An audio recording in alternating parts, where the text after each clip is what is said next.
Good morning, everybody. Welcome to a Saturday preview. Been a while since we've done one of these for racing at Stratford today. A 7-race card. Hooray. We're at some semblance of normality. Kicking off at 2:25. And I thought I'd have a look at this card, mainly because of this first race, actually. Don't get me wrong, there's other interesting races as we go through the card, but this first race has got a real autumnal feel to it. We now got that sort of clash of the one or two good summer jump horses that have been doing well and mopping up, now coming up against some what I would call proper winter horses, and as such, it makes for an interesting race. On top of which, there's one in here that is going to be a horse that I'm going to be following quite closely this season. And I'm a little bit, when I first thought of it, I thought, I'm a bit surprised to see that out quite so quick. But then I sort of get it. They want to, because the horse is he's a real big unit, they probably want to get a couple of runs into him before the bigger winter races come around. Anyway, we'll discuss it now. It's a 2 mile and half a furlong novices hurdle, where you've got a couple in the shape of Shantou Express, who absolutely panned Highway 102 round here back in 2019, and the exploits of that one, of Highway 102, have gone on to frank that form in no uncertain fashion. Then he came out and took on Israel Champion, what looked a really good bumper at Ascot in heavy ground, and he was far from disgraced there. In fact, he ran really well. He's been put in the 13-weight favourite here. He's going to be a horse that will do well this season, as will One True King of Nigel Twiston-Davies's, and I think this is the horse that, for me, this season I'm really interested in seeing how he gets on. It's the old cliche, but like all cliches, there's a bit of truth in it. Whatever he does, I think over hurdle is going to be a bonus, because I think when you season after next, when he starts going chasing, that will be when you see the best of One True King. I saw him at Ludlow win his bumper under Sam Twiston-Davies, who'd come there for the ride after the other meeting that day had been called off, and Sam came up. It might have been Taunton, somewhere down that neck of the woods, and he got called off, and Sam came up to ride this in the bumper, and my word, it was well backed. I was working on the rails that day, and there was good money around for One True King. They knew what they got. They knew they got a decent horse, and it won easily that day. And off the back of that, they threw it in at Cheltenham in the champion bumper, and of all the horses in the paddock that day, he was the one that I thought, yeah, next season and season after, you're going to be probably the best of these. I really have high hopes for One True King, as I say, especially once he goes over fences. The size of him, he's a real big unit. He was still sort of filling his frame out a little bit, I thought, last year. I know he ran perfectly well in that bumper, by the way. He finished midfield, just got done for a sort of turn of foot, really, as you might have expected once they turned in. Some obstacles in his way, and I think some slightly softer ground, and you'll see the very best of One True King. Can he win today? I don't know. 9-4 is arguably a little bit skinny on what he's done, because Shantou Express has got much better form than him at this stage in terms of what they did in bumpers. But I expect both of them to progress as the season goes on. And I think it might be a watching brief today for One True King. If he wins, great. I'm delighted. And it just sort of re-emphasises my faith in him to go and do more this season and step up in class. And if he gets beat, and if he sort of runs well to a point and then gets a bit tired, neither there am I disappointed, because I'm sure he will come on for it. So it might be a watching brief today, but it's a really, really interesting race between the two. Perfect Predator as well isn't without some sort of hope on a couple of his novice hurdle pieces of form, but I think he needs to. I think he needs to step forward a little bit to get with them. And with all of that, For Pleasure, who's done really well this summer, they won a couple of Class 4 handicaps with him, and now he finds himself off the back of that having to give £10 to the likes of One True King and Shantou Express and the Alan King horse, and I think that's going to prove hard for him. I know he's fit and I know he's in form, but this is definitely harder. Of that, I've got no doubt. And giving the penalties away, and the yard as well have gone quiet. Alex Hales, they had that really, really good start to the season. They were absolutely banging winners in for fun for them first 3-4 weeks.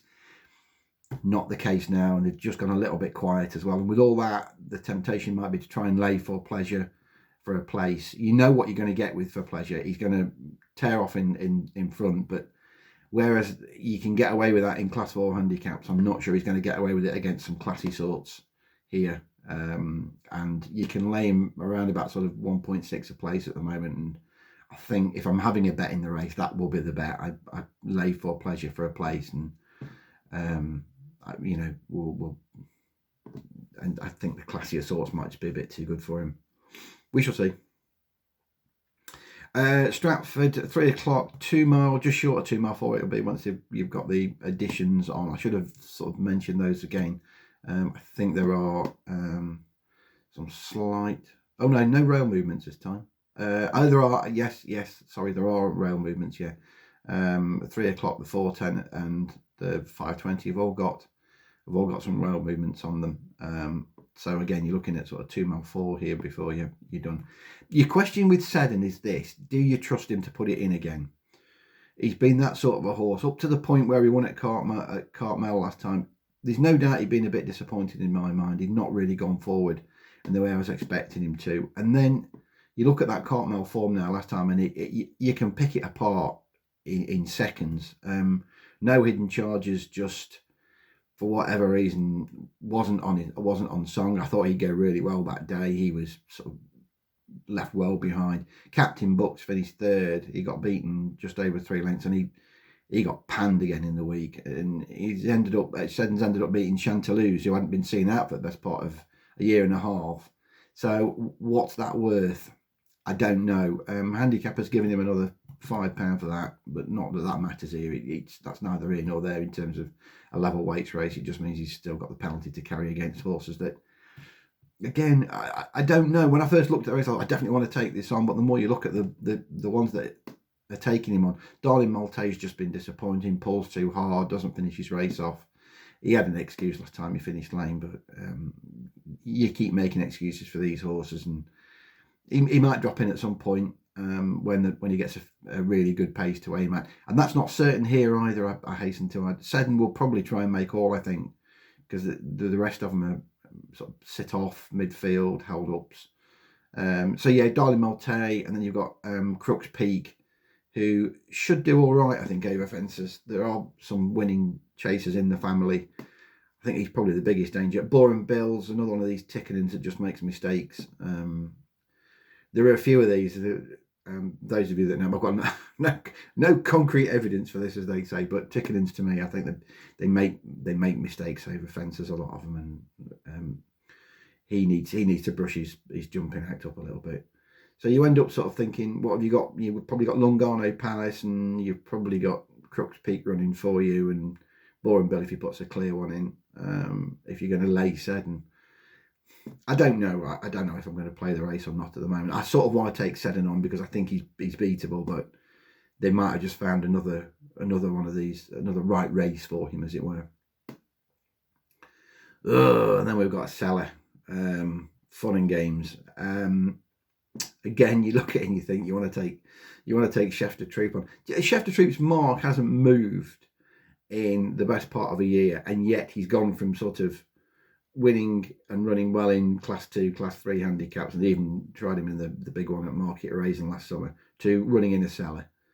I would guess what they're going to try and do here with Chef de Troupe is make every yard of the running and try and shake them off before they get to the home turn. But I've got one or two queries with him, definitely. Firstly, the trip, 2 mile 2.5 might stretch his stamina a little bit, might just stretch him a bit. And 2, I think he is. I don't think he will find a lot for pressure, if anything. So with that, again, the temptation is to try and lay him at the price and have the likes, and because there are a few here that you've got chances to. You got Leroy O'Brien needs to be forgiven an absolute dreadful effort last time at Southall. But you take that away, and his previous form gives him a squeak. Skeeping's a regular in this sort of selling, claiming grade. He'll probably run his race, although he's coming back off an absence, which is a slight concern. De Reer, I think, is capable of a little bit better than she's showing at the moment as well.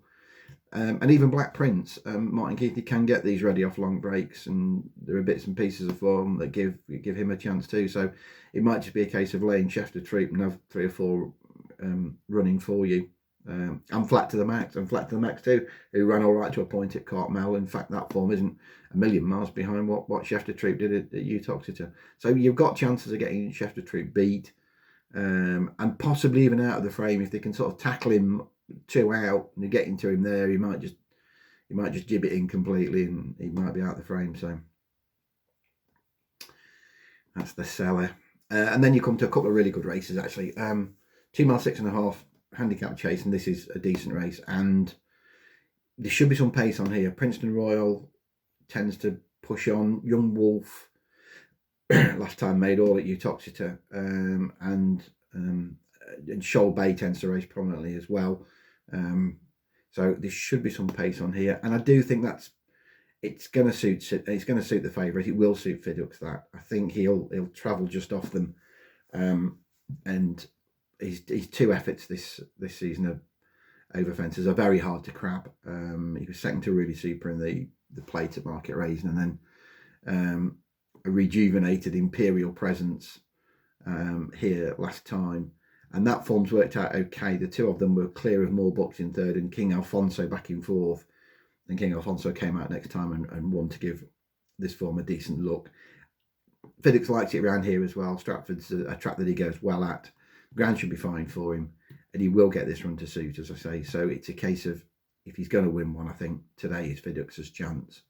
I can just see him sort of sitting 4th, 5th, creeping into this, and then going to take it up off the home turn, and hopefully he'll prove a bit too good for these. But it's a good race, and you can make cases out for plenty. But Fiddux for me in that today. And following that at 4:45, a Class 2 handicap hurdle, and again another one is like the first, an interesting mix of horses that last winter you thought they caught the eye a couple of times, and you think they'll definitely do better this year, against a couple of horses that have done well this summer already and are coming into this fit and getting weight. So at the top you've got Highly Prized, who won nicely at Southwell at the end of July. Handicap has given him another 10 for that though. I think that's enough for me to sort of look elsewhere. And again, and Emma Lavelle horses, I always find them hard. I can never catch them right. I can never quite catch them right. And having sort of missed the boat a bit at Southwell, I don't intend sort of getting involved with Highly Prized here. Zambella, who was thought good enough to race in sort of listed in Grade 2 company and ran really well actually at Kempton against Song for Someone. That's a good bit of form, and I think Zambella will get this run to suit. I should have sort of pointed out that you've got Jamacho and Halling's Comet in here, and both of those only know one way, and that's to go hell for leather from the start, really. They will surely set this up for something to come from off the pace, and Zambella makes some appeal. Dino Velvet, you need to forgive a bad one last time, really, against Red Force One at Market Raisin, and the way the race panned out should have suited Dino Velvet, and he couldn't get anywhere near them. The first and the third that day both came from off the pace, and Dino Velvet was with them for much of the contest, but he couldn't go with them. Has had a wind up, which might explain away the bad effort, but previous effort when he was third to St Gallen, who reopposes here on slightly worse terms. It's only a couple of pound, but that was a decent effort, and he's got the quality again to get involved. You need to forgive that bad one at Market Raisin for Dino Velvet, but if you do, 8-1 and bigger looks entirely fair. St Gallen, as I say, won the first sort of big handicap of the season at Southwell. Hasn't been seen over hurdles since. Handicap wasn't massively impressed. I only put him up 3 for it.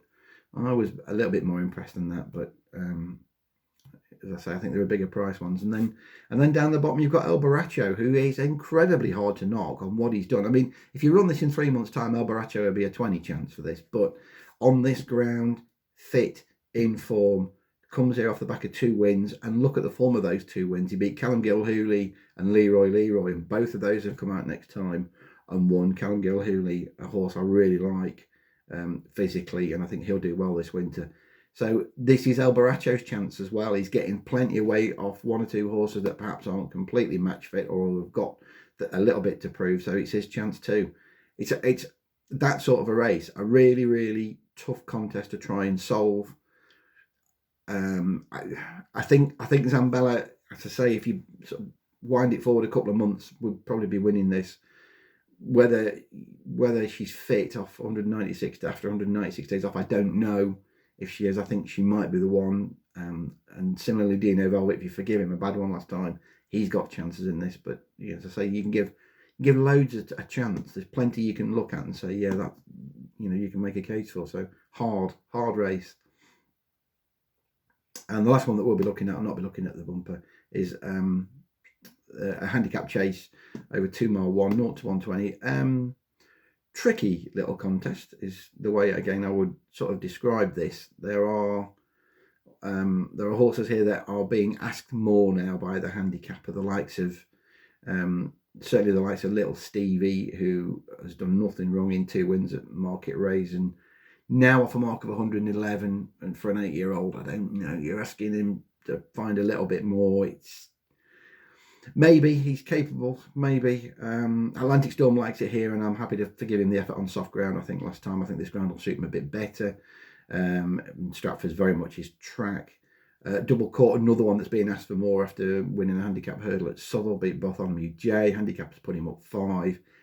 That might be enough to stop him today. And there's 2 interesting ones for me down the bottom. Admiral Sunset, who I thought a lot of dismissed his effort last time at Utoxeter as being below par. I just get the impression that his last 2 runs have been almost sort of confidence builders again for him back over fences and getting him ready for a race of this sort of nature. A mark of 106 is very workable. His last win came off 110 in a 3-horse contest last October, I think it might have been, at Worcester.